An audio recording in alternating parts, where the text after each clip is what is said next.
Monkey D. Luffy es el protagonista de One Piece y por lo mismo es quien debería representar de la mejor manera el mensaje que el autor de la historia, Eiichiro Oda, quiere transmitir con la misma. Pero, ¿y si te dijera que podría no ser el caso? Desde el primer capítulo del manga el objetivo a conseguir ha sido bastante claro, la libertad plena, y por ende la travesía del muchacho de goma ha sido hasta ahora una lucha constante contra todo aquel que intente quitársela a todos los personajes que giran a su alrededor, siendo el gobierno mundial el principal villano debido a que es el máximo ente que representa lo contrario a ser libre en este mundo. Pero, ¿y si te dijera que Luffy, a pesar de haber estado liberando a un montón de personajes durante todo su viaje, nunca ha sido completamente libre? Entérate ya mismo del porqué, así que no le demos más vueltas a esta intro y empecemos con el video.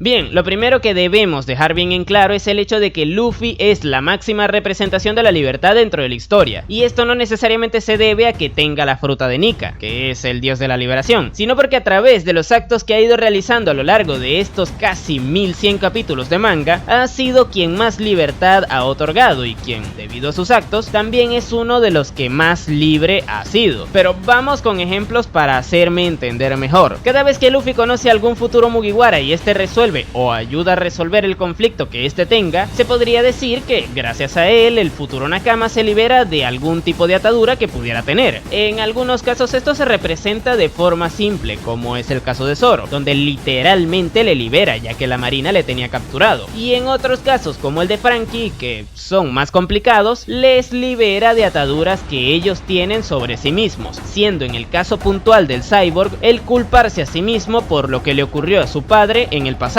Y podría seguir dándoles ejemplos con el resto, pero creo que con esto quedó bien clara la idea. Luffy de alguna u otra manera le otorga o ha sido partícipe de la obtención de la libertad de sus Nakama, así como también de los conflictos que se resuelven gracias a que este intervenga. Casos como el de Skypiea o el de Wano son bastante evidentes, puesto que este derrota a villanos que ocupan el puesto de dictadores dentro del lugar en donde se establecen, dictadores que representan lo contrario a la libertad, obviamente. Sin embargo, en otros la cosa se pone un poco más difusa, puesto que a veces vivir en una mentira también nos quita libertad, y prueba de ello es el arco de Arabasta, lugar en donde todos sus habitantes creían que ejercían su libertad al posicionarse en cualquiera de los dos bandos de la guerra civil que ahí hubo hace 2 años atrás dentro de la historia. Los rebeldes buscaban derrocar al gobierno, pero la razón por la cual querían hacerlo era una simple mentira ideada por Crocodile, y es por esta razón que tras la derrota de este último, la guerra civil se detiene, puesto que la situación se aclaró, liberando así al pueblo de Arabasta de la ignorancia que le llevó a entrar en el conflicto. O también están casos como el de Whole Cake, donde Katakuri se dio cuenta que no todas las personas a las que defendió merecían recibir ese beneficio de su parte, y todo esto gracias a haberse enfrentado a Luffy. De alguna u otra manera el personaje otorga libertad llevando la fruta de la liberación, pero ¿por qué razón digo que no es libre?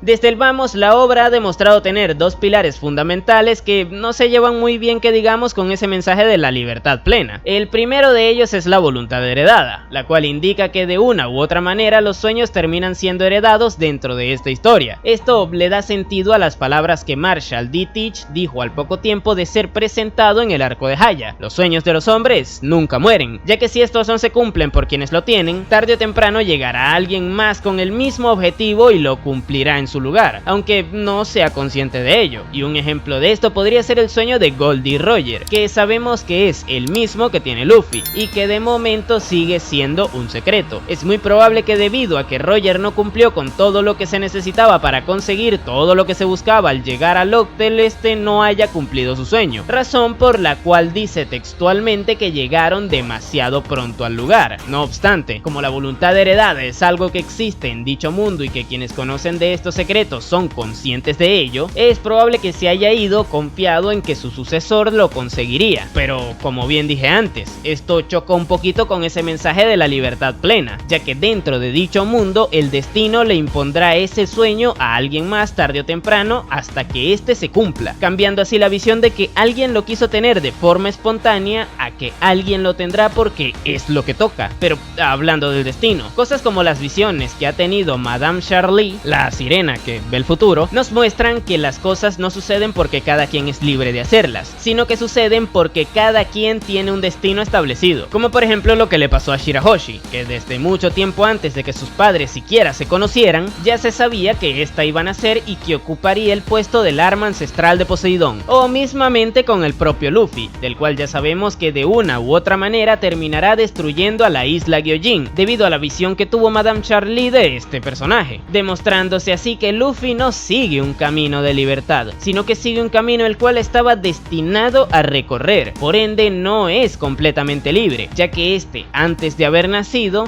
ya tenía su travesía bien establecida. Y existe otra gran prueba de esto que lo demuestra, pero para hablar de eso pasemos al siguiente punto.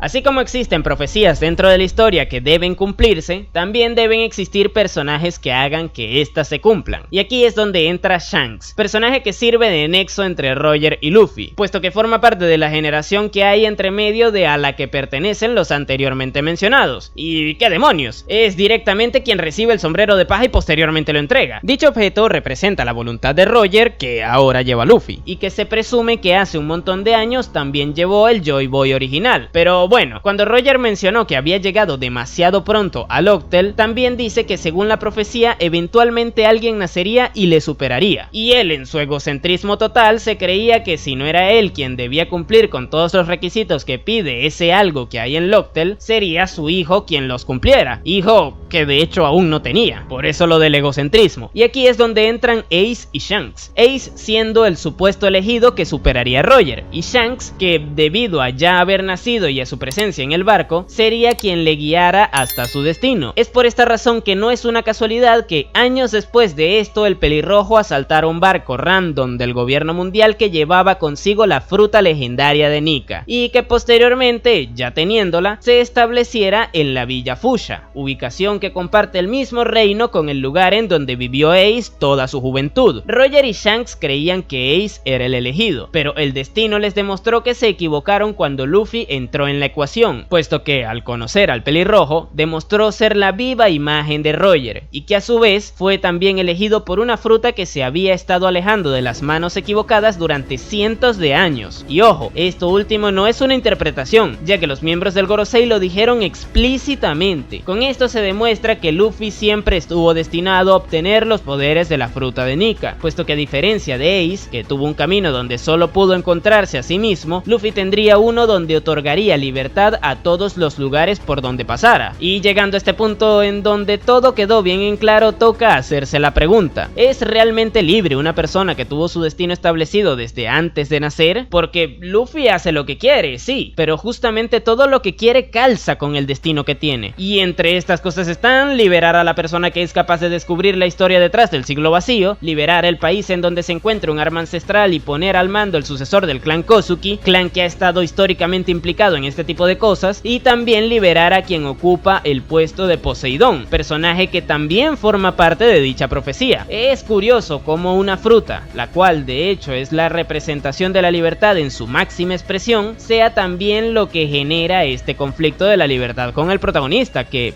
al consumirla, de cierta manera demostró que nunca sería libre del todo, ya que su camino no es realmente su camino, es una mezcla entre sus decisiones y el hecho de estar destinado a tomarlas de una manera muy particular. Pero entonces, ¿One Piece contradice su propio mensaje?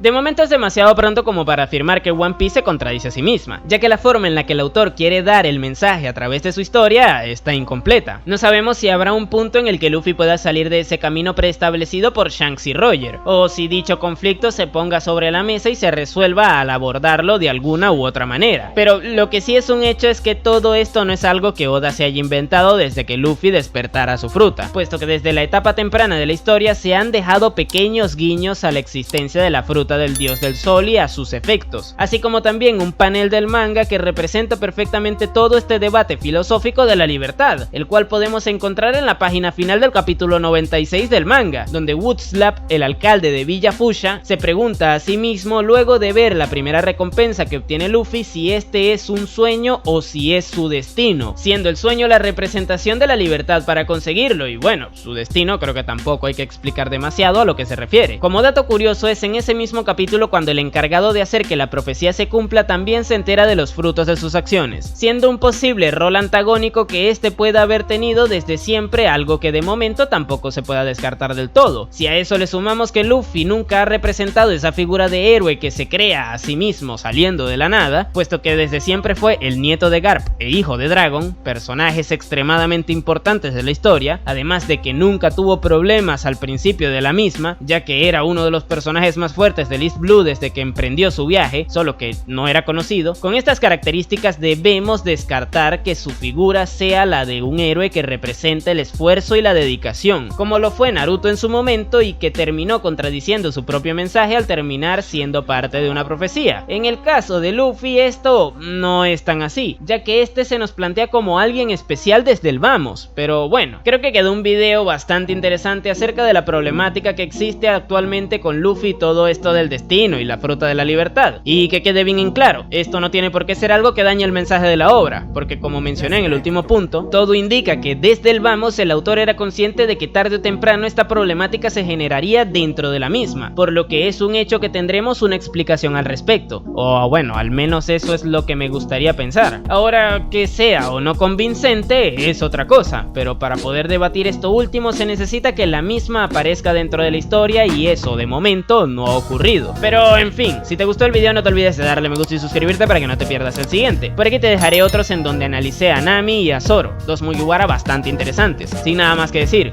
tú puedes llamarme Napo y nos vemos en el siguiente video.